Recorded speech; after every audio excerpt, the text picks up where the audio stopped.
से शुरू होगा उत्तराखंड विधानसभा का बजट। गैरसैंण के भराड़ीसैंण में सत्र आयोजन की तैयारी के आदेश। पंचम विधानसभा का होगा दूसरा सत्र। चारधाम यात्रा में उमड़ा श्रद्धालुओं का सैलाब। अब तक केदारनाथ और बद्रीनाथ में पहुंचे 5 लाख से ज्यादा श्रद्धालु। नए रजिस्ट्रेशन पर लगी रोक। मुख्यमंत्री आवास में आयोजित हुआ संवाद। मुख्यमंत्री धामी ने कहा, जन सुझाव से बनाएंगे सर्वस्पर्शी और सर्वग्राही बजट। सीएम धामी ने स्वर्ण पदक जीतने पर निखत जरीन को दी बधाई। कहा, महिला विश्व मुक्केबाजी चैंपियनशिप में भारत की बेटी को स्वर्ण पदक जीतने पर हार्दिक बधाई। हरिद्वार पहुंची ज्ञानवापी परिसर विवाद की आंच। संत समाज ने कहा, अखिलेश यादव के बयान की कड़ी निंदा की, माफी मांगने की कही बात। अंतर्राष्ट्रीय योग दिवस पर केदारनाथ में भी होगा योगाभ्यास। उत्तराखंड में चुने जाएंगे 75 धरोहर स्थल। तैयारियों के निर्देश जारी। आप देख रहे हैं के न्यूज, खबरों का सारथी। नमस्कार, उत्तराखंडी खबरों में आपका स्वागत है। मैं हूं आपके साथ शैलेंद्र चौहान और सबसे पहले बात करेंगे देहरादून की खबर की। उत्तराखंड शासन से इस वक्त की बड़ी खबर बता रहे हैं आपको। बड़ी खबर इस वक्त आपको बता रहे हैं उत्तराखंड से जुड़ी हुई। 7 जून से उत्तराखंड विधानसभा का बजट सत्र होगा आयोजित। गैरसैंण के भराड़ीसैंण में सत्र आयोजन को लेकर तैयारी के निर्देश। पंचम विधानसभा का होगा ये सत्र। उत्तराखंड शासन से इस वक्त की बड़ी खबर बता रहे हैं आपको। 7 जून से उत्तराखंड विधानसभा का बजट सत्र शुरू होगा। गैरसैंण के भराड़ीसैंण में सत्र आयोजन को लेकर तैयारी के निर्देश जारी किए गए हैं। पंचम विधानसभा का होगा दूसरा सत्र।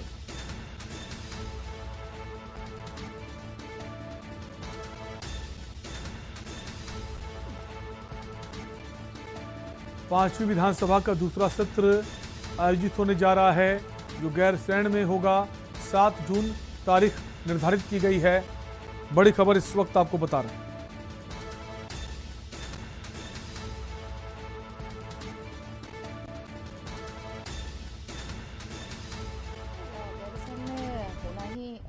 जो हमारा अगला सत्र है, बजट सत्र है, टेंटेटिव ज़रूर कह सकते हैं कि 7 तारीख आप लोगों को टेंटेटिव डेट की खबर आई है, लेकिन अभी आधिकारिक नहीं है। हमें किसी तरह से अभी इसको नहीं कह सकते कि पुख्ता है कि 7 ही तारीख को होगा, क्योंकि अभी एक प्रोसेस शुरू हुआ है और वो प्रोसेस तभी पूरा होता है जब उस पर गवर्नर साहब की मुहर लगती है। तो अभी ऐसा कुछ हुआ नहीं है।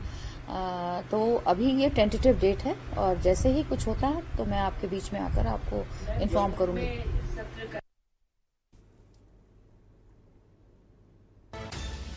तो बड़ी खबर आपको बता रहे हैं। 7 जून से उत्तराखंड विधानसभा का बजट सत्र शुरू होने वाला है और बजट सत्र गैरसैंण में आयोजित होगा, जिसकी तैयारी को लेकर निर्देशित कर दिया गया है।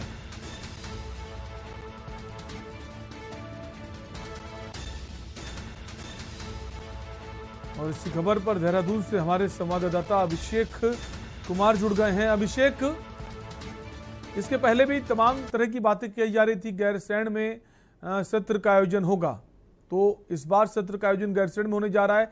क्या माने आगे जितने भी सत्र होंगे गैरसैंण में ही आयोजित होंगे? क्या कुछ जानकारी अभिषेक? शैलेंद्र, देखिए, ये जो सत्र होने वाला है ये ग्रीष्मकालीन सत्र है, बजट सत्र है। ग्रीष्मकालीन राजधानी होने के नाते गैरसैंण में ये सत्र जो है गैरसैंण में किया जा रहा है। इस सत्र को लेकर सरकार ने अपनी सभी तैयारियां पूरी कर ली है। साथ खासतौर पे बजट सत्र है, इसलिए भी सरकार की जो तैयारी है वो अपनी शुरू काफ़ी दिन से चल रही है, वो लगभग पूरी हो चुकी है। सरकार ने इस बजट को लेकर के कुछ डेलीगेट्स हैं उत्तराखंड के अलग अलग क्षेत्रों में जो काम करते हैं, उनका एक संवाद कार्यक्रम उत्तराखंड सरकार ने रखा था। एक 24 नैनीताल में और 24 पिछले महीने की 24 तारीख को नैनीताल में और 19 मई को देहरादून में ये डेलीगेशन बुलाए गए थे। इसमें इन लोगों के सुझाव मांगे गए हैं। उसी के आधार पर जो सुझाव सरकार के पास आए हैं, उसी के आधार पर सरकार जो है बजट पेश करने की तैयारी वो कर रही है। विधानसभा अध्यक्ष जो है ऋतु खंडूरी भूषण, उनसे हमारी बात हुई है। उन्होंने कहा है कि जो 7 जून है 7 जून से ये सत्र गैरसैंण में ही आहूत किया जाएगा। 1 हफ्ते का जो सत्र है वो ये चलाया जाएगा। साथ ही जितने भी मंत्री हैं, मुख्यमंत्री समेत सभी की जो सवाल जवाब की जो तिथियां हैं उनको भी तय कर दिया गया है। शैलेंद्र। अभिषेक, कितनी खास तैयारियां की गई हैं गैरसैंण में?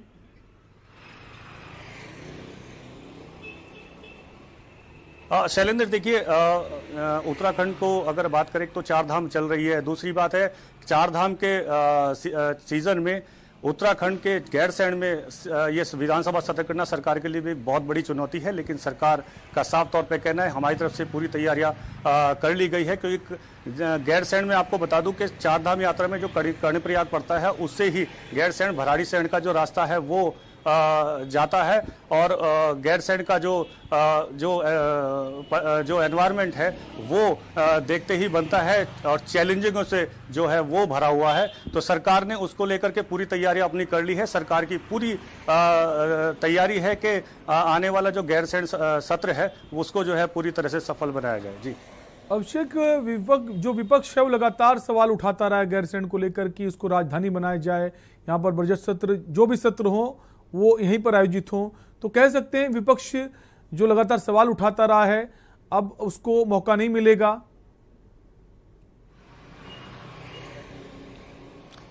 देखिए शैलेंद्र, गैरसैंण का जो मुद्दा था, गैरसैंण को राजधानी बनाने का जो मुद्दा था, लंबे समय से उत्तराखंड के लोगों के दिलों से वो जुड़ा हुआ था। लेकिन इसमें जो बाजी मारने का काम किया वो भाजपा सरकार के पिछले कार्यकाल में जो मुख्यमंत्री थे त्रिवेंद्र सिंह रावत, उन्होंने इसमें बाजी मारी। अपने कार्यकाल के दौरान उन्होंने गैरसैंण को जो है ग्रीष्मकालीन राजधानी बनाने का जो फैसला लिया था, उसके बाद जो भाजपा की बहुत पूरे उत्तराखंड में जो है तारीफ हो रही थी, लेकिन विपक्ष जो है इस पर वाकई लगातार सवाल उठा रहा था। क्योंकि उनका कहना था कि केवल ग्रीष्मकालीन राजधानी ही क्यों बनाया गया गैरसैंण को, तो उसको लेकर के भी विपक्ष लगातार सवाल। साथ ही गैरसैंण में जो सत्र की शुरुआत की थी वो हरीश रावत सरकार ने की थी, यानी कांग्रेस सरकार ने की थी। तो उस पर भी विपक्ष जो है लगातार सवाल उठा रहा है कि जो तैयारियां उस समय हरीश रावत सरकार ने वहां पर की थी वहीं पर ही वो गैरसैंण की तैयारियां अटकी हुई हैं। तो इसको लेकर भी सवाल है। जी, सत्र को लेकर क्या कुछ जानकारी है? क्या इस बार सत्र जो है हंगामेदार होने की संभावनाएं हैं? विपक्ष लगातार तमाम सारे सवाल खड़े कर रहा है सरकार को, जो इस वक्त 4 धाम यात्रा है उसको लेकर कि अभी रजिस्ट्रेशन प्रक्रिया रोक दी गई, तमाम सारे सवाल विपक्ष खड़े कर रहा है। क्या इस बार सत्र हंगामेदार होगा? अभिषेक।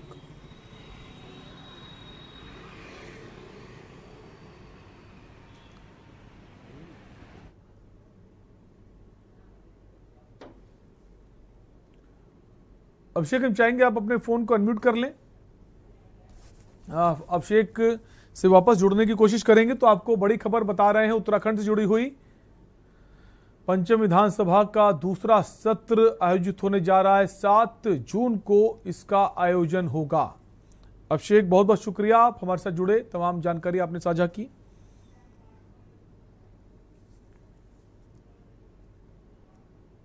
और अगली खबर देहरादून से आ रही। 4 धाम में तीर्थ यात्रियों की संख्या बढ़ी है। केदारनाथ, बद्रीनाथ में 5 लाख से ज्यादा श्रद्धालु जुटे।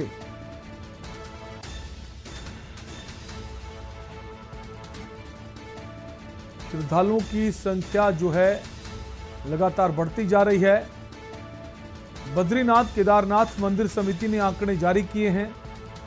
बढ़ती संख्या को देखते हुए रजिस्ट्रेशन पर रोक लगी है।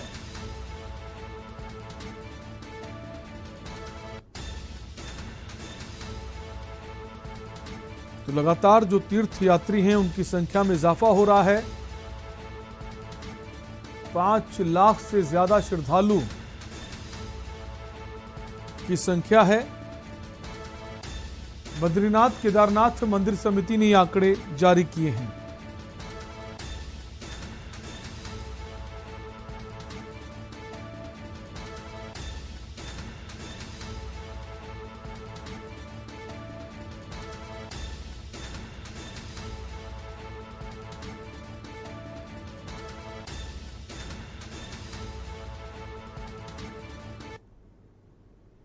और अगली खबर विकास नगर से है। नकब जनी की घटना का पुलिस ने खुलासा किया है। सहसपुर पुलिस ने चोरी के माल के साथ एक आरोपी को पकड़ा है। करीब 40 लाख रुपए बताई जा रही है बरामद माल की कीमत। विकास नगर से खबर आपको बता रहे हैं। सहसपुर पुलिस ने चोरी के माल के साथ एक आरोपी को पकड़ा है। करीब 40 लाख रुपए बताई जा रही है बरामद माल की कीमत। आरोपी ने 2 अन्य साथियों के साथ दिया था चोरी को अंजाम।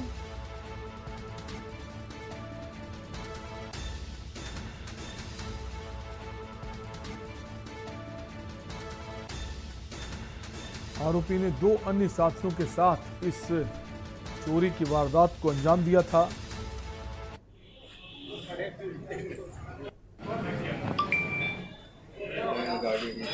$40 लाख रुपए के माल की बरामदगी हुई। चोरी का 110 बैग गुटखा और पान मसाला बरामद हुआ है।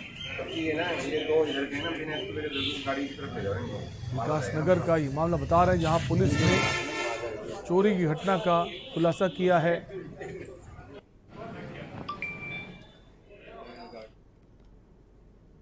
और यहां रुकेंगे एक ब्रेक के लिए, फौरन लौटेंगे।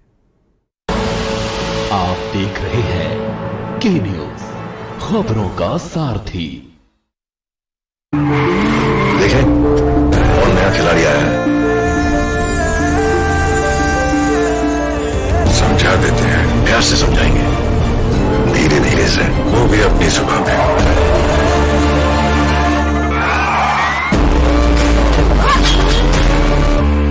ये तो अपनी जुबान है। जुबान एक हो तो दिल भी एक होनी चाहिए। विमल, बोलो जुबान केसरी। कुछ दिन ऐसे होते हैं when I love my job, और कुछ दिन ऐसे होते हैं कि आई हेट इट। एक पायलट पे होता है इतना प्रेशर कि कूल रहना इज नॉट दैट इजी। पर गर्मी में घर को कूल रखना is now too easy with summer cool coolers. Summer cool celebrates the release of runway 34। इस कार्यक्रम के प्रायोजक करता है रामा हॉस्पिटल, किफायती एवं बेहतर स्वास्थ्य सेवाएं।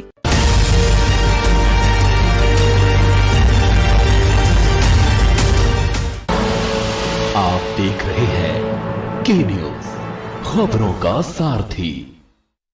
ब्रेक के बाद आपका स्वागत है। खबर विकास नगर से है। कानून के शिकंजे में आए 5 शिकारी। विकास नगर का ये मामला आपको बता रहे हैं। राइफल और जिंदा कारतूस के साथ गिरफ्तारी हुई है। आरोपियों से मादा घुरण के 2 शव भी बरामद हुए हैं। त्यूणी थाना क्षेत्र से आरोपियों को जेल भेजा गया है। कानून के शिकंजे में आए 5 शिकारी।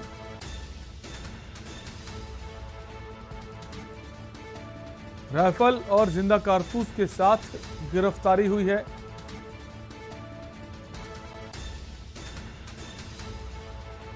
और आरोपियों के पास से जानवरों के 2 शव भी बरामद हुए हैं। त्यूणी थाना क्षेत्र का ये मामला है। इसके बाद आरोपियों को जेल भेज दिया गया है।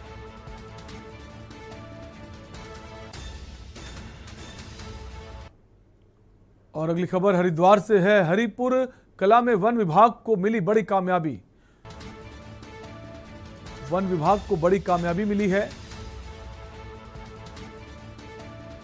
लोगों के लिए आतंक का पर्याय बन चुके गुलदार पिंजरे में कैद। आबादी क्षेत्र में दहशत का माहौल था। गुलदार ने आतंक मचा रखा था। स्थानीय निवासियों और वन विभाग ने ली राहत की सांस। हरिद्वार से खबर बता रहे हैं आपको। हरिपुर कला में वन विभाग को मिली बड़ी कामयाबी। गुलदार को पकड़ लिया गया है और पिंजरे में कैद किया गया है। तस्वीरें आप देख सकते हैं जिस पिंजरे में गुलदार को कैद किया गया है। अब तक गुलदार ने आतंक मचा रखा था, जिसके बाद अब स्थानीय लोगों ने राहत की सांस ली है।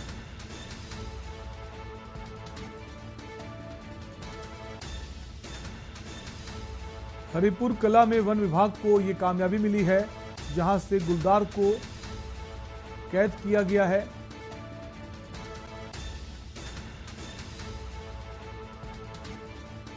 तस्वीरों में आप देख सकते हैं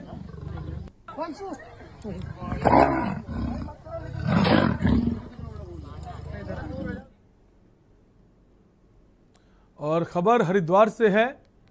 और इससे पहले आपको बता दें, एक और बड़ी खबर आ रही है उत्तराखंड से जुड़ी खबर। स्वास्थ्य विभाग ने आंकड़े जारी किए हैं। कोरोना के नए 12 मामले सामने आए। देहरादून में 8, हरिद्वार में 3 और उत्तरकाशी में 1 मरीज की पुष्टि हुई है। राज्य में अब कोरोना के एक्टिव केस 84 हो गए हैं। उत्तराखंड स्वास्थ्य विभाग ने जारी किए कोरोना के ताजा आंकड़े। आज 12 नए मामले सामने आए हैं। देहरादून में 8, हरिद्वार में 3 और उत्तरकाशी में 1 मरीज की पुष्टि हुई है। और अब जो केसेस हैं वो 84 हो गए हैं।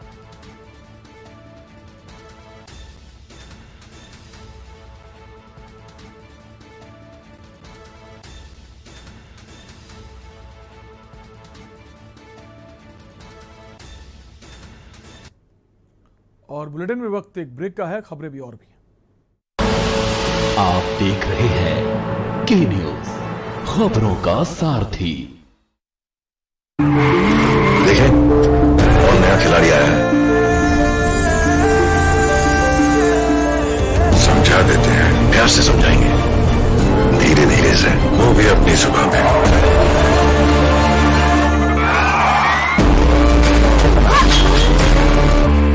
ये तो अपनी जुबान है। जुबान एक हो तो दिल भी एक होने चाहिए। विमल, बोलो जुबान केसरी। इस कार्यक्रम के प्रायोजक करता है रामा हॉस्पिटल, किफायती एवं बेहतर स्वास्थ्य सेवाएं।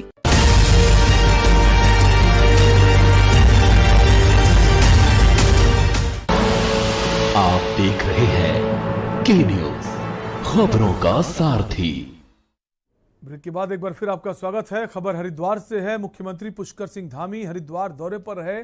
सबसे पहले शांति कुंज में आरएसएस के नेता मदन दास देवी से मिलने पहुंचे, जिसके बाद मुख्यमंत्री पुष्कर सिंह धामी ने हरिद्वार डाम कोठी में अधिकारियों के साथ विकास कार्यों की बैठक ली। मुख्यमंत्री ने पत्रकारों से बात करते हुए बताया कि उन्होंने अधिकारियों को दिशा निर्देशित किया है, वे शहर में हो रही जल भराव की समस्याओं को जल्द से जल्द दूर करें।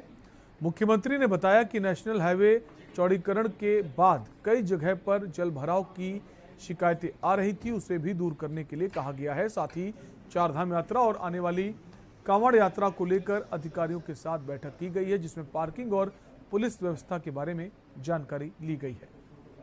नहीं, नेशनल हाईवे के नए निर्माण के बाद जो रोडों का चौड़ीकरण हुआ है, जो नालियां बनी है पानी निकलने के लिए हाईवे से, उसके अलावा जो पुराने समय में जो पानी का निकास होता था, उसमें कुछ अवरोध हर जगह जगह पर पैदा हो जाते हैं। उसको लेकर हमने कहा है कि दोनों ही रास्ते निकाले जाए, इससे कि जल भराव की स्थिति सड़कों के अलावा अन्य जगह पर भी न हो, तो इसके लिए कहा है। और साथ ही जो है, जो हमारी चारधाम यात्रा इस समय चल रही है, आने वाले समय में कांवड़ यात्रा चलनी है, उन सब के संबंध में विद्युत आपूर्ति है, पेयजल है, हमारा जो है पार्किंग की व्यवस्था है, पुलिसिंग की व्यवस्था है, सभी पर जो है बात की है। अधिकारियों को किस तरह के निर्देश दिए गए हैं जनपद में सारे विकास कार्य सुचारू रूप से चल सके? देखिए, हम लोग सरलीकरण, समाधान और निस्तारण, इन मंत्रों को लेकर लगातार आगे बढ़ रहे हैं। और हमारा ये है कि सभी अधिकारीगण, सभी कर्मचारीगण, जो हमारी एक समय सीमा है ऑफिसों में आने की और लोगों की समस्या सुनने की और उनका समाधान करने की, वो अपने अपने जो समय निर्धारण है उस समय पर पहुंचे और सभी समस्याओं का समाधान करें, कहीं से किसी की कोई भी शिकायत ना हो। सर, चारधाम यात्रा पूरे चरम पर है। कई सारे विकास कार्य हो रहे हैं। सर, चारधाम यात्रा चरम पर है, लेकिन उस पर बात चल रही है। खबर हरिद्वार से है, जहां मुख्यमंत्री धामी धर्मनगरी हरिद्वार के डाम कोठी विश्राम गृह में पहुंचे और अधिकारियों के साथ समीक्षा बैठक की। बैठक में विकास कार्यों को लेकर जिला स्तरीय अधिकारियों के साथ धामी ने चर्चा की।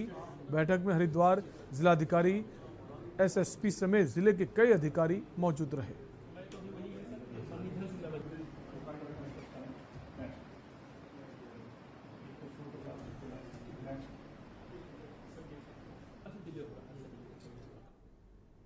रुकेंगे ब्रेक के लिए, फौरन लौटेंगे।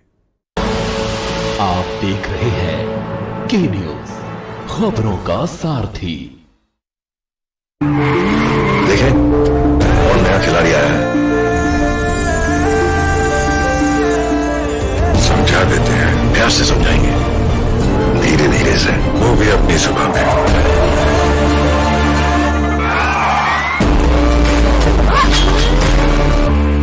ये तो अपनी जुबान है। जुबान एक हो तो दिल भी एक होनी चाहिए। विमल।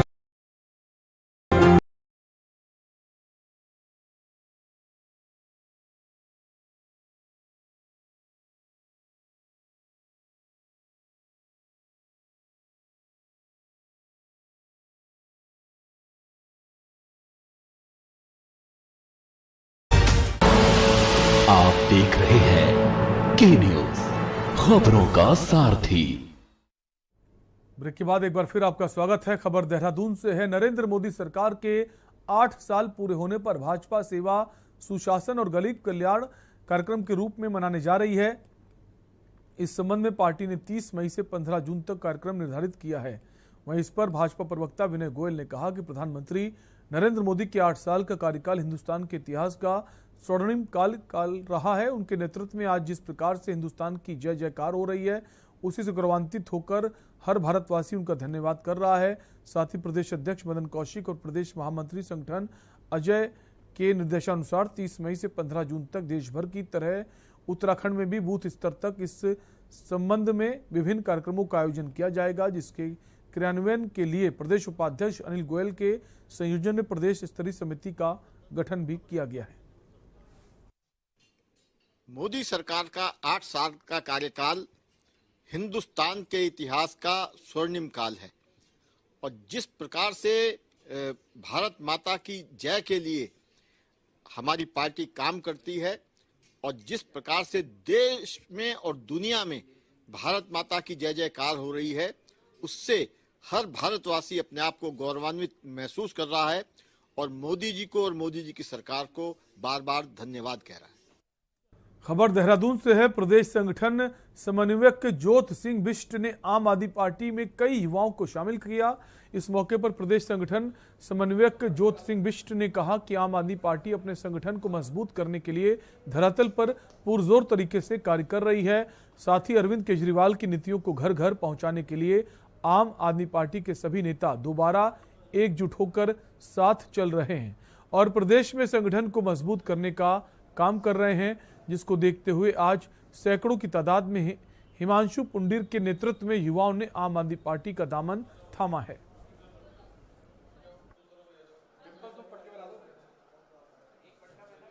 आम आदमी पार्टी उत्तराखंड नहीं बल्कि दिल्ली के बाद पंजाब और हिमाचल हरियाणा में जिस ढंग की संभावनाएं दिखाई दे रही हैं, तो सबको देखते हुए उत्तराखंड के नौजवानों से लेकर के जो बुद्धिजीवी हैं, जो समझते हैं कि भविष्य आम आदमी पार्टी का, वो आम आदमी पार्टी के साथ जुड़ करके माननीय अरविंद केजरीवाल जी की नीतियों पर विश्वास करके जो हर इंसान की, हर परिवार की बुनियादी ज़रूरतें हैं, बेहतर शिक्षा, बेहतर स्वास्थ्य और भ्रष्टाचार मुक्त समाज और सरकार, तो उस पर विश्वास व्यक्त करके आम आदमी पार्टी में शामिल हो रहे हैं। आज हिमांशु पुंडीर और उनके साथियों ने आम आदमी पार्टी में शामिल होकर के ऐसा विश्वास व्यक्त किया। मैं उन सब का अपने परिवार में स्वागत करते हुए और ये उम्मीद करता हूं कि हम सब लोग मिल करके लोगों के विश्वास को मजबूत करने का काम करेंगे। और उत्तराखंडी खबरों फिलहाल के लिए इतने ही। रुकेंगे ब्रेक के लिए। ब्रेक के उस पार